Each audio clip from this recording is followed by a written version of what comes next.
예, 글로벌 증시 분위기부터 체크하면서 우리 시장 아이디어 연결하겠습니다. 이항영의 뉴욕 앤 서울 이항영 전문위원 만납니다. 위원님 안녕하십니까? 네, 안녕하세요. 이영입니다. 예, 말씀드린 것처럼 지난 금요일 날 뉴욕이 휴장이었고 오늘 이제 영국이나 홍콩이나 이런 쪽 휴장하면서 다소좀 외국인 매세가 주춤했는데요. 우리 시장도 기대감은 있습니다. 뉴욕 증시도 분위기는 뭐 나쁘지 않죠. 사상 최고치를 한번 터치할 것 같은 전망들이 많던데 이번 주 분위기 좀 미리 알려주십시오.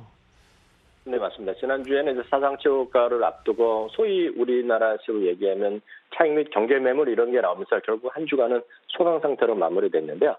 일단 이번 주에도 실적 시즌이 일단 3주 차거든요. 이런 것들이 결국 가장 중요한 논란거리가 될 가능성이 큽니다.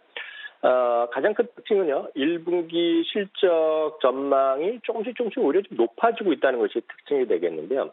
계속 하향 조정되던 1분기 실적 전망이요. 두 군데 수로 집계하는 거가 레피니티브랑 팩트셋인데요.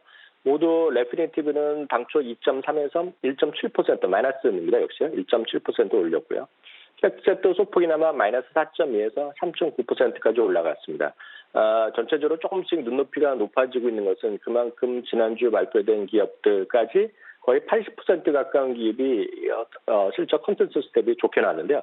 그걸 제가 그림을 하나 보여드리면 지금 보여드리는 첫 번째 그림은 S&P 500이 1분기에 전체 순이익이 되겠는데 전체 순이익 규모가 계속 내려가다가 수익의 전망치인데 이것이 지난주에 급격하게 좀 위로 좀 올라가기 시작했습니다. 물론 전년도 대비 마이너스고요.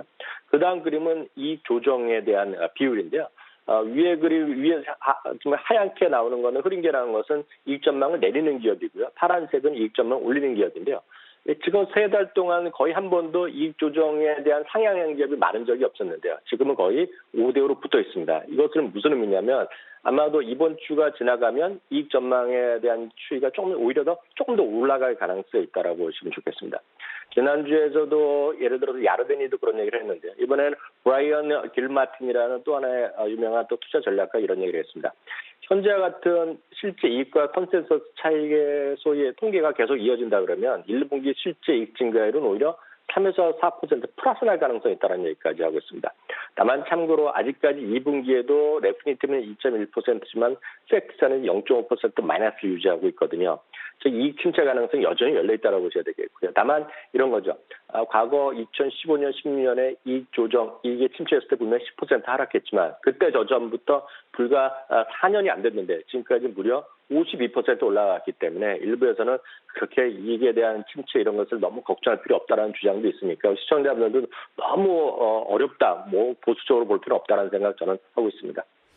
예. 지난주는 이제 중국이 1분기 성장률을 발표하면서 생각보다 좋은 자료를 냈는데 이번 주는 이제 미국이 또 1분기 성장률을 발표하죠.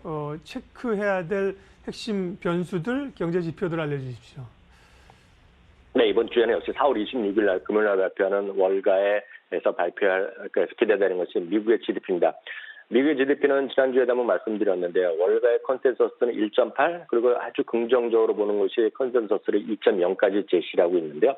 참고적으로 이제 4분기는 2.2%였는데요. IB들이 최근에 잇따라서 1분기 전망치를 좀 올리고 있고요. 여기에는 고용이라든가 PMI, 소매 판매가 기대 이상의 수치가 지난주 잇따라 나오면서 기대감이 커져 있습니다.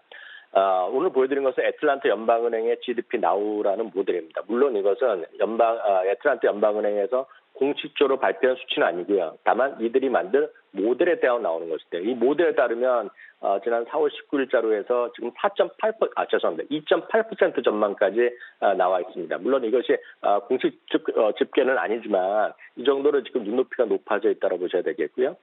CNBC와 무디스에서 함께하는 설문조사는 1분기 GDP가 2.4%까지 올라가면서 전전주에 2.1%보다 많이 올라져 있다고 말씀드렸습니다. 역시 이번 주에는 가장 중요한 건 GDP, 혹시 GDP가 깜짝 실적이 나오면, 어떤 GDP가 나오면 시장이 의미하는 것은 리세션에 대한 우려감은 많이 좀 줄어들 수 있다라는 정도. 혹시 1.8에서 2.0 이하가 나오면 역시 리세션에 대한 우려감이 여전히 살아있을 정도라고 일단 해석하시면 되겠고요.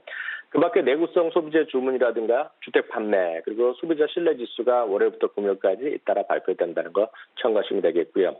또 하나는 일본과 캐나다 그리고 등에서 이제 중앙은행 통화회의가 있는데 역시 일본이 지금 다시 한번 여러 가지 미국과의 관련기 때문에 어려워지고 있는데 이런 것도 어떻게 파헤쳐 나갈지 궁금하겠고요. 특히 우리나라에서 별로 거의 뉴스가 안 다뤄지고 있는데 미국 금융가에서 가장 관심 있는 것은 이겁니다.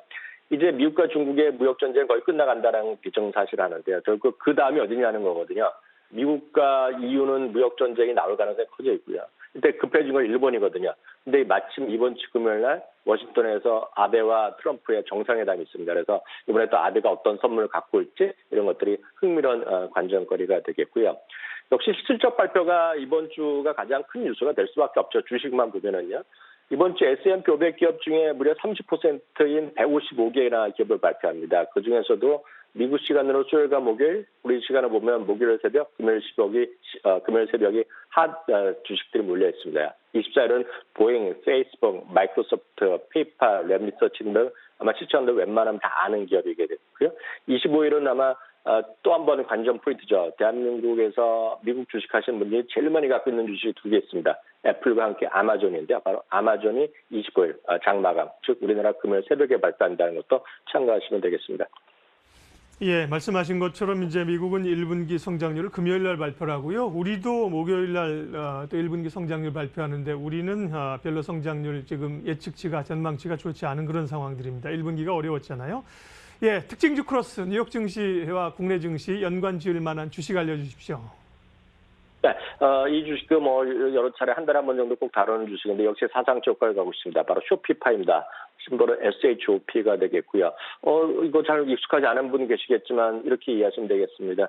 제가 아는 한 대한민국에서 아마존을 통해서 비즈니스 하는 분들의 상당수가 이 쇼피파이를 통해서 하고 있거든요. 바로 전 세계 175개국에 에서 80여만 명의 사업자와 파트너십을 구축하고 있는 세계 최대의 소위 이커머스에 대한 플랫폼 기업 중에 하나가 되겠는데요. 웹을 구축하고 판매하고 결제하고 이런 모든 것들의 데이터까지 모든 것을 원스톱에 서비스하는 회사가 되겠습니다. $220로 지금 사장치 효과가 그냥 꾸준히 가고 있습니다. 한국에서는 항상 이 얘기가 나올 때마다 한국판 쇼피파이를 얘기했던 것이 바로 카페24가 되겠습니다. 물론 카페24도 이제 아마존의 이런 비즈니스 계속 도와주는 창구 역할을 하고 있는데요. 규모가 많이 다르고 이익에 대해서 신뢰성이 약간 떨어져 있는 것이 문제가 되겠습니다. 트레이딩 매매 전략을 여전히 유효하겠고요. 증권사에서 관심이 많은 주식이니까 여전히 뉴스에 귀를 기울이시면서 매매하시면 무난하다겠다 이렇게 말씀드릴 수 있겠습니다. 네, 오늘도 뉴욕앤서울 이양영 전문위원 함께했습니다. 잘 들었습니다, 위원님. 감사합니다.